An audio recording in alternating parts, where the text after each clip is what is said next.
escuchando Capital Empresa, un programa dirigido al comercio, la pequeña y mediana empresa y a los emprendedores. Capital Empresa, donde damos voz a tus necesidades.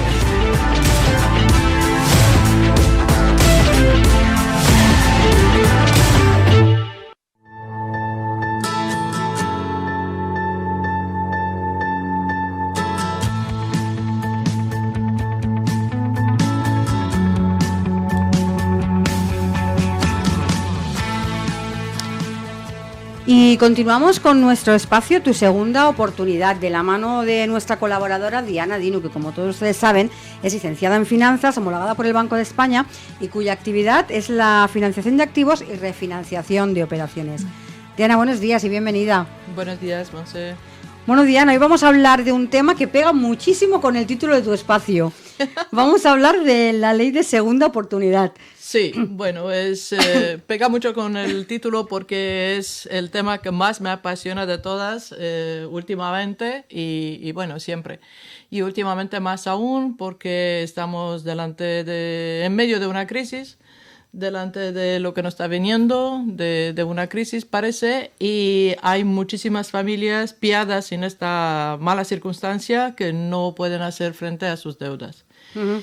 Y esto es un tema doloroso, un tema importante, un tema al día, con lo cual es bueno saber qué herramienta tenemos a mano, qué legislación, qué normativa y cómo se aplica. Importantísimo. Sí, porque me da la sensación de que esta ley, que hace mucho tiempo, que hace bastante tiempo que está funcionando. 2015. Es mucho tiempo. Desde que está 2015, no la conocemos lo suficiente. Bueno, yo creo que hay mucha gente que la podría utilizar y que no la está utilizando. Sí, importantísimo.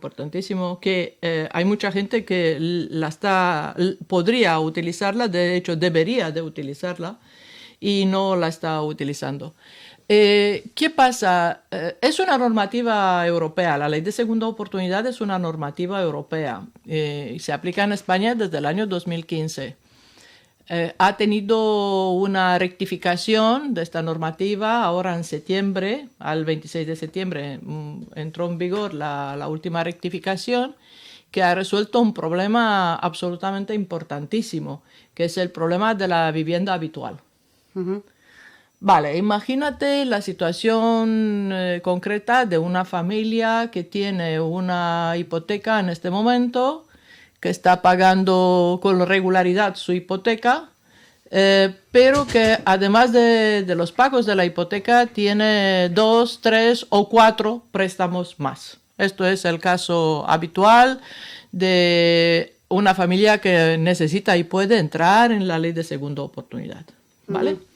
Entonces, ¿cuáles son las condiciones para saber para quién hablamos? Eso es importante. Eso, vamos a empezar por las condiciones. Las condiciones son que esta familia tenga como mínimo 2 deudas. No se puede aplicar para una sola deuda, ¿vale? Que tenga como mínimo 2 deudas. Que el total de estas deudas no superen 5 millones de euros. Bueno, vale. Ya tenemos espacio. Sí, bastante. Ya tenemos bastante espacio. De hecho, el nivel es tan alto porque esta ley, en principio, estaba pensada para empresas, para concursos de acreedores de empresas, uh-huh. ¿Vale? Pero ahora la tenemos adaptada al nivel de familias, que es lo importante, y nos hemos quedado con este techo muy alto de 5 millones de deudas totales. Muy bien. Que las deudas que se declaran que no se pueden pagar, que se demuestran que no se pueden pagar, tengan más de 3 meses de impago. Evidentemente, uh-huh. No se puede solicitar la extinción de deuda de una deuda que uno puede pagar, cómoda o incómodamente, pero por lo menos lo paga, ¿no? Uh-huh. Lo tiene al día. Esta normativa se basa en demostrar que la familia no llega al final de mes, que no consigue pagar sus deudas, con lo cual son deudas que no está pagando de un mínimo de 3 meses. Y ahora viene la parte interesante, la de la hipoteca. Si la hipoteca está sobre la vivienda habitual, y aquí solamente hablamos de la vivienda habitual, uh-huh. Que esté hipotecada con los pagos al día, porque la finalidad es guardar la casa, ¿no? Y el valor de la deuda actual sea mayor de un 30% del valor de compra de la casa, del piso. Quiere decir que este piso, por mucho que es tuyo, de hecho es una deuda. Claro. No es una propiedad. Hasta que no tienes pagado, no hasta es que tuyo. no tienes pagado, no es tuyo en su totalidad, ¿vale? Quiere decir, estamos hablando de aquellas familias cuya vivienda habitual es con hipoteca de más de un 30% del valor del piso, quiere decir, todavía le queda años de hipoteca por delante. Y si esta deuda está pagada al día, este piso sale de la bolsa, digamos, de las deudas, ¿vale? Porque la familia lo que desea es eso, seguir guardando su piso, seguir guardando su vivienda habitual y aligerando los pagos de la hipoteca, aligerando la deuda en lo que son otros préstamos personales, tarjetas, otro tipo de préstamo que no se trate de la hipoteca sobre su vivienda habitual. De hecho, ahora mismo en el mercado, en las redes sociales, en todo el mundo se habla mucho de lo que fuimos comentando, del acuerdo que se llegó el gobierno con la banca sobre las hipotecas cuyo valor han subido exponencialmente a causa del Euribor, de la subida del Euribor. Bien, pues si solamente conseguiríamos liberarnos de otras deudas y quedarnos solamente con la deuda de la hipoteca, quizás la familia no estaría en esta situación de no poder pagar su hipoteca. De hecho, la situación típica, habitual, es la siguiente. Todo el mundo comete el mismo error desde el punto de vista del asesoramiento financiero, que ahí donde recibe la nómina, quiere decir en la cuenta principal, ahí están domiciliadas todas sus deudas. Es cierto que el banco obliga a través de una vinculación, quiere decir, te bonifica, si tienes la nómina vinculada con la hipoteca. ¿Vale? De esta manera el banco se asegura que le vas a pagar puntualmente todos los meses, que se va a cobrar, autocobrar. No le vas a pagar, sino que automáticamente... No, te lo va a coger. Vale, se va a cobrar automáticamente todos los meses la hipoteca. Pero vamos, si tú sigues teniendo, y mucho más, cuando sigues teniendo con el mismo banco otros préstamos, ¿vale? El mismo banco tiene contigo el préstamo de la hipoteca, pero el mismo banco ya te ha prestado el dinero para la reforma, digamos, y el dinero para el coche o otra cosita. Y entonces tienes todas las deudas aquí. ¿Qué ocurre? Llega la nómina y desaparece la nómina. Pero ¿en qué modalidad desaparece la nómina? El banco tiene la mala costumbre de pagar primero los préstamos. Y si queda algo para la hipoteca, pagar la hipoteca. Si no, el problema que lo vas a tener no será con el préstamo, sino con la hipoteca. Lo que deja de pagar siempre es la hipoteca, bueno, porque es el bien que más valoras. Claro. Es el valor mayor que tienes. Con lo cual, la familia está ahogada y desesperada porque no consigue pagar su hipoteca, que es su objetivo principal. Que si algo hay que dejar de pagar, debe de ser alguna otra deuda, pero no la hipoteca. Vale, esto de por sí es un problema grave. Sí. Es un problema grave que se puede, digamos, resolver de la siguiente manera. Realmente el banco no tiene derecho de hacer con tu dinero lo que quiere, por mucho que tú lo tienes ahí. Esa es una cosa que siempre me ha... Porque el banco te paga lo que quiere cuando te llegan los recibos por el orden que quiere. Tendría que ser tú, que eres dueña de tu dinero, decir esto para pagar esto por para este orden, vale. Pero para esto, exactamente para esto, para poner un orden o especificar qué quieres que te pague, debes de especificar al banco por escrito qué quieres que pague y por qué orden. ¿Cuál es la fórmula? La fórmula, sí, en ingeniería financiera, es retira el dinero cuando te llegue. Vale, retira tu sueldo. Ingresa en el cajero, lo suyo sería ingresar por ventanilla. Pero si en ventanilla tienes problemas, mi consejo es vete al cajero, ingresa en el cajero, 435 € con la indicación pago hipoteca mes actual. ¿Vale? Vale.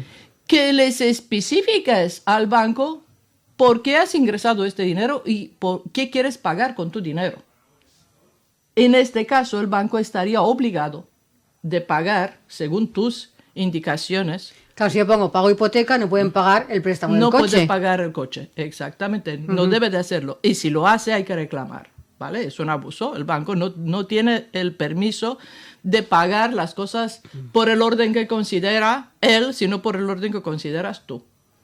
¿Vale? Vale. Bueno, esto lo digo para todos aquellos que se encuentran en esta situación, que debido a la gestión abusiva, a nuestro entender, del banco, se encuentran que les paga todo lo demás menos la hipoteca, con lo cual el valor más preciado que tiene una familia y lo que tiene que guardar, pues está en peligro, que eso es importante. Pero digamos que no, digamos que estamos hablando de una familia que sigue pagando su hipoteca correctamente, está al día, pero no está al día con los demás préstamos. Vale. Vamos a recapitular. Dos deudas como mínimo de hasta 5 millones de euros. Muy bien. 3 meses de impago de cada deuda, ¿vale? Que demuestran que no puedes pagarla. La vivienda habitual es propiedad con hipoteca con más de un 30% de hipoteca pendiente de pago. Vale, muy bien. Deudor de buena fe. Esencial. ¿Qué es el deudor de buena fe? Pues una persona sin patrimonio oculto. Vale. Quiere decir, vamos a ver, la ley de segunda oportunidad se tramita en un juicio con un trámite largo que es 1 año a la vista. ¿Vale? Un juicio a 1 año vista.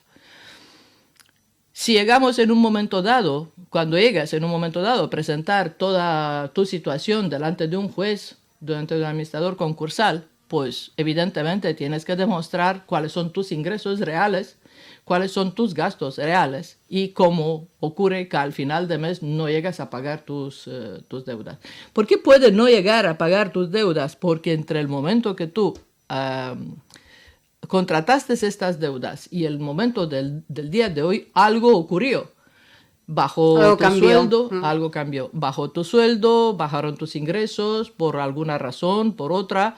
Y hoy en día no puedes hacer frente a aquellas deudas que en su momento sí que podías hacer frente. Por esto las has conseguido, por esto has conseguido estos préstamos que en su momento podías hacer frente, ¿vale? ¿Qué es deudor de buena fe? Que esta sea tu situación real. No se te ocurra ocultar patrimonio por no querer pagar las deudas. Esto sería malo para ti, sobre todo para ti y para todos los demás. Sigo diciendo, el sistema financiero es un sistema basado en la confianza. Una entidad financiera, banco o lo que sea, te presta dinero porque confía que se lo vas a devolver, ¿vale? Confía en tu buena fe, te lo presta de buena fe y tú tienes que ser como mínimo, deudor de buena fe. Si llegas algún día de no poder pagar es porque no puedes pagar. No porque no quieres pagar. La diferencia entre no poder pagar y no querer pagar se llama estafa. Claro. ¿Por qué se llama estafa? Sí, es así de simple. ¿Por qué se llama estafa? Y está penado y me parece muy bien. ¿Por qué se llama estafa? Por ejemplo, hay gente que hace un préstamo rapidito, se compra un coche, digamos. Vas ahí, te compras el coche, bueno, te ha gustado firmas, sales contentísimo de ahí con el coche, con un papel donde dice que lo tienes que pagar a tanto al mes durante tantos años y no te haces ni la idea qué interés ni te interesa qué vas a pagar, lo importante es que lo pagues. Pero resulta que por lo que sea, no llegas a pagar ni la primera cuota de este coche porque, yo qué sé, otra deuda te lo embarga o has tenido un accidente o en la vida ocurre un montón de cosas. ¿Y qué ocurre? Que dejas de pagar esta deuda, este préstamo. Vamos a ver, si por lo menos has empezado a pagar un préstamo como normal es, como correctamente es, esto demuestra que tu intención cuando era pagarlo. Era pagarlo. Pero ¿a quién se le ocurre? No ibas a pensar, voy a hacer un préstamo que no voy a pagar. La diferencia entre ser un deudor de buena fe es que empezaste a pagarlo y no fuiste capaz de seguirlo pagando. Y la estafa es que nunca tuviste intención de pagar. ¿Vale? Con lo cual hay que tenerlo muy en cuenta esto. Sea lo que te ha ocurrido, nunca dejes de pagar como mínimo parte del préstamo. Porque si no, puede ser interpretado como estafa y esto es mucho peor. Claro. ¿Vale? De hecho, uno de las condiciones para poder entrar en ley de segunda oportunidad es estar sin antecedentes penales socioeconómicos, quiere decir no haber sido juzgado y condenado por estafa, por exactamente este tipo de fallo. Claro. Un consumidor normalmente no es consciente qué gran diferencia es entre pagar alguna cuota y dejar de pagar porque no puedes pagar y no pagar ninguna cuota. No se da cuenta que es una diferencia enorme. Importante, sí. Importante desde el punto de vista legal, ¿vale? Nunca se les ocurre hacer y muy atentos a este detalle, ¿vale? Bien. Otra condición es que tus gastos sean imprescindibles, ¿vale? Si toda la defensa se basa en demostrar que tú no llegas a final de mes, no consigues a pagar las deudas que ya tienes contratadas, por mucho que te pese, vas a tener que demostrar cómo gastas tu dinero. Entonces, claro, y todos esos gastos tienen que ser imprescindibles. Vale. Exactamente. Tienes que demostrar que lo gastas en lo que es necesario. Absolutamente necesario, más que necesario, es lo imprescindible, que es la comida, será el pago del alquiler o de la hipoteca, según el caso que tú tengas. La luz, será los suministros, la luz, el gas, que hoy en día con la luz ya, será el colegio de tus hijos y poco más, el transporte público o la gasolina para llegar al trabajo. Y prácticamente poco más, que no puede aparecer como gastos. Pues alguien que dice no poder pagar su hipoteca, o sus deudas, sus préstamos, pues tampoco podrá pagar restaurantes, tampoco podrá pagar gimnasio, tampoco podrá pagar cosas que se pueden prescindir, ¿vale? Es cuestión de demostrar que no llegas porque realmente no te llegan los ingresos más allá de los gastos imprescindibles. Importantísimo este punto. La otra condición es no haberte aprovechado de la ley de segunda oportunidad en los últimos 10 años. Ah, vale, no haber pedido una ley de segunda oportunidad Evidente. antes. Esta ventaja solamente se puede tener cada 10 años. Quiere decir que si una vez que te han quitado, te han exonerado de tus deudas, que ya es importantísimo, grande, muy grande, hay que entender que no puedes cada 2 años hacer lo mismo. No, claro. Hay que entender de esta gran lección que te ha pasado, que hay que endeudarse uno a lo estrictamente necesario, que de hecho lo importante es pagar tus deudas, pero en el caso de no llegar a pagarlos, pues esto te puede ocurrir una vez cada 10 años, no más, ¿vale? Pues esencialmente estas son las condiciones para que una familia normal y corriente pueda entrar en la ley de segunda oportunidad. ¿Qué otro detalle tenemos? Que si tienes propiedades ya pagadas, sin hipoteca, pues esta propiedad no va a poder salvarse. No puedes decir, mira, mi vivienda habitual lo tengo con hipoteca, pero tengo una segunda residencia en la montaña que no pienso venderla. Pues habrá que venderla. Claro. ¿Me entiendes? Vendrá un juez que Es decir, diga, lo que hacen es vender todos tus bienes excepto tu vivienda habitual. excepto tu vivienda habitual, que ya es mucho, a condición de que sea hipotecada, que Sí. sigue siendo una deuda tu Sí, vivienda sí, sí, habitual. sí. Lo tenemos, A condición de que esté hipotecada, a condición de que te quede una parte importante de la hipoteca, a condición de que esté pagada al día. ¿Vale? Lo mismo pasará con los coches.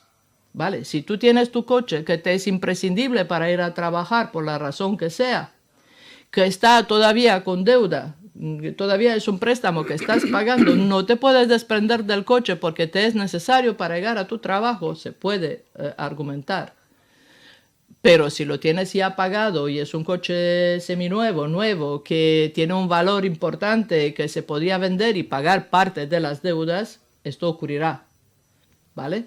El juez dictaminará, bueno, que venda sus bienes, que pague la deuda o parte de la deuda y lo demás ya lo podemos exonerar. Ujú.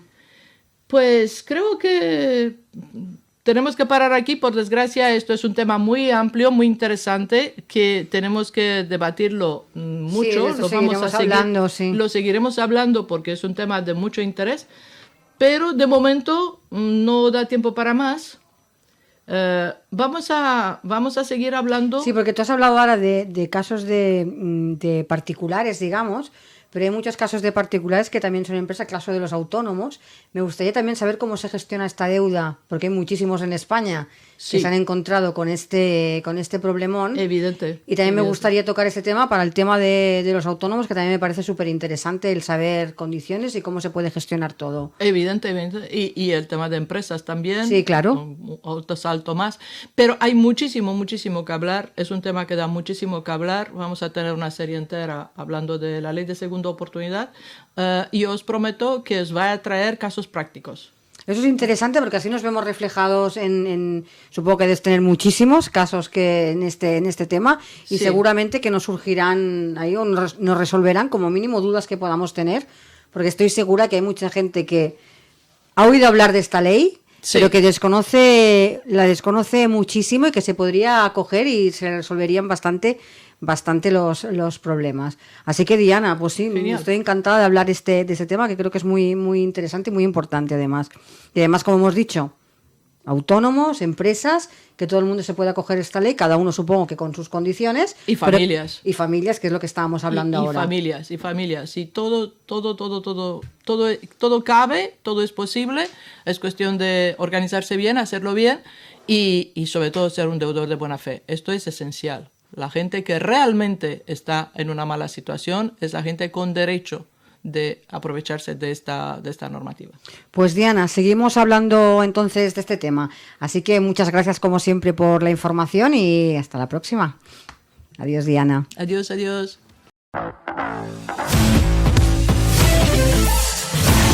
Estás escuchando Capital Empresa, un programa dirigido al comercio, la pequeña y mediana empresa y a los emprendedores. Capital Empresa, donde damos voz a tus necesidades.